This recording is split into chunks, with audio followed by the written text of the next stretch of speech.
was thinking about it after we had our conversation, and I think it's a much discussed subject that we sort of cohabit so many Indias at one time, and this diversity, while it's so complex, at the end of the day is also our great strength and is also something that I personally take great pride in. So I think for me, being Indian is the idea of inclusion, the idea that all these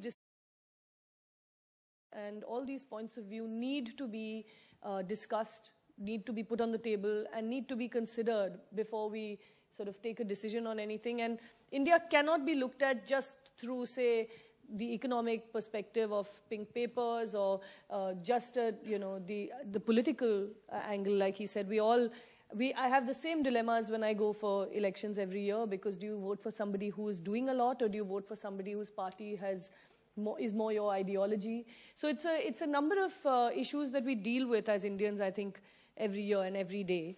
And I think for me, the idea of India and the idea of a robust India is one that engages all these different points of view, and doesn't look on it as, doesn't try to make it one singular notion or one singular identity. Yeah, I think that's very well said, because it can't be one notion, one identity. And many times I find myself asking, so whose India is it anyway? We'll come back to the India question later with you. Ajit, talk to us a little bit about entrepreneurship. The other day when we were talking about, your recollection of this meeting, this father of a young graduate from IIM Calcutta, in your capacity as the chairman of the board of governors of IIM Calcutta. And you had a very fascinating perspective on who's graduating today, what this meritocracy that you alluded to a little while ago about, how that's transforming, and talk to us about the entrepreneur in New India as against the traditional view of what big business is all about. Well, there's the little narrative that you alluded to is something like this. During the convocation, I'm the guy who stands in a robe and hands out diplomas to everybody. At the end, 500 students graduate every year, and the parents come. That's the first time you realize the super bright kid, and this is the parents he comes from. Last year, there was a case where there was a man standing aside in a dhoti and veshti from Andhra Pradesh, and he barely spoke English, barely, but he wanted to shake my hands, and with his wife, and they're both in their 50s. And the young bright son came and introduced his dad, because the father didn't speak English. So I asked him, what do you do? And the father says, I have a 3 or 4 acre plot of land in Andhra Pradesh where I grow dal. Okay, and this son was graduating that year. He was one of the merit rank holders from his father, who was a small farmer. And he had just got a job with Morgan Stanley for $150,000. That's the new India. People who, given a chance and given a meritocratic system like a CAT exam and dispassionate recruiting, I think education remakes in the Indian elite. So there was one more narrative.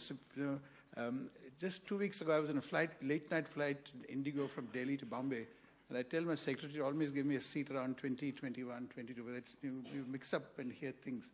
So there's a youngster next to me with an iPad playing some things. After a while, I asked him, what do you do? He said, sir, I'm a sales representative for a company called Eli Lilly, the pharmaceutical company, and his company had taken him to Delhi for a training program. So I asked him, what does your father do? And he says, my father is a taxi driver in Bombay. Wow. And I said, that's amazing. I don't know what to say. Then I said, but where do you guys come from? He said, Eastern UP. His dad came here in 87 or 88 or something in that period. And that was the only job he could do. And he had educated both of his sons to college. And there was this kid. Fantastic. And he has another brother. So after a while, he asked about me, and I told him who I am. And then as I was leaving, I said, I'm sure one day you will be CEO of Eli Lilly worldwide. And he said, yeah. That's very, very nice. Very nice. He was perfectly confident that he will get there. So this is India too. I will come back to the entrepreneurship thing, and I want your reflection on that. But Before that, since we are having a nice flow of conversation here, Kiran, you talked about the derivative India and how she talked about when we were having a conversation some time back. And she was talking about how for the first time, very first time, since us becoming an independent country, or probably even older than that, as a nation, as a society, we are departing from being a derivative country. Tell us a little more about your thought on that. Well, I sort of was growing up, I think, at a time when we were still fairly colonial as a nation. And I mean, I sort of, when I look at my education and I look at Calcutta back then, as Marxist as it was, there were education and all our institutions were still fairly colonial. And all my references, for instance, are not Indian references. So I, very often felt that I don't really know my country well enough. I mean, I grew up in a little of Calcutta with being educated, being from a particular part of society. And as when I came to Bombay after did my college here and came back to work here, I found that cable television, of course, had just started and had just picked up, and Indian channels were now on air. And I could see the struggle to build a particular cultural identity for the youth of this nation through music channels, through other kinds of cultural spaces. And it was all fairly, it was all very interesting and exciting and a lot of use of kitsch, but there was a struggle to determine, it was always a little bit of an amused look at India. So we were still on the outside. It was always a look at India which was tongue-in-cheek to say, oh, we are like this only, we do all these bizarre things, and let's accept ourselves. It was an interesting take, and it was, I think, the first step to being able to admit that we have so many kinds of Indians. We have so many cultures that are ours, and that may not be mine, may not be yours, but are ours.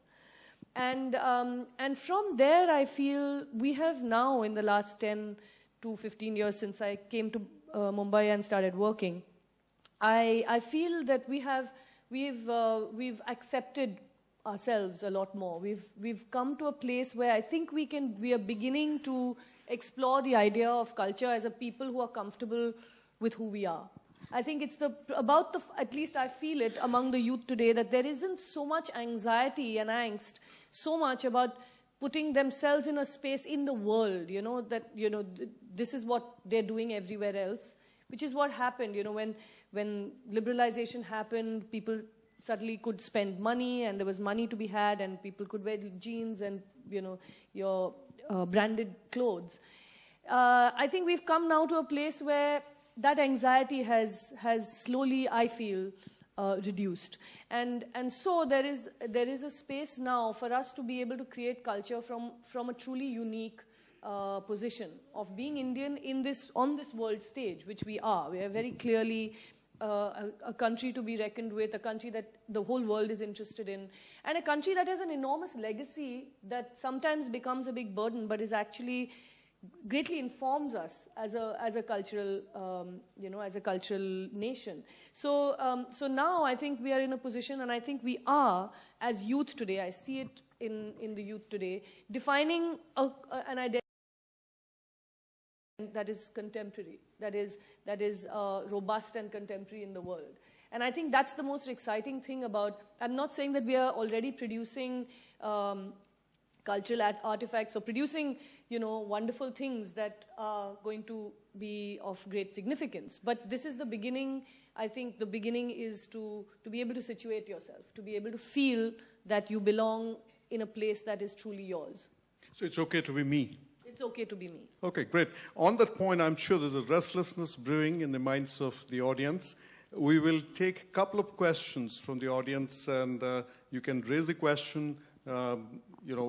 The two panelists can respond, but please be very brief with your question, and don't make a point of view, long point of view, because if you want to make a long point of view, the Times of India will be happy to publish it in tomorrow's edition. Okay. So after that, I have a controversial question for both Kiran and Ajit, but for now, let me hold that. And so over to you. Okay, we have... Now I think we can take the mic. Yeah. Okay, so I decide who goes first, okay? Okay. So, Miss, you go first. Sir, you're the next. And then, Miss, you go next. And then, ma'am, right there. You came too late, so wait for these four first. So, Miss, please go ahead. Yes, I just want to know, like you spoke about Indianness. What is the ideal definition or maybe meaning of Indianness?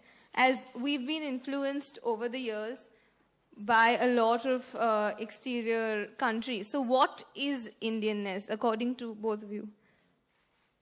Ajit, why don't you actually just spoke about it? You know, there used to be a time when you said India, to be Indian meant being a Hindu. You know, that's not true anymore, okay? It never probably was, and now we are willing to acknowledge that.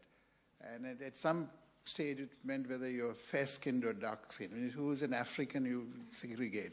I mean, you can't make out. Even the first names of young people have all become national, you know?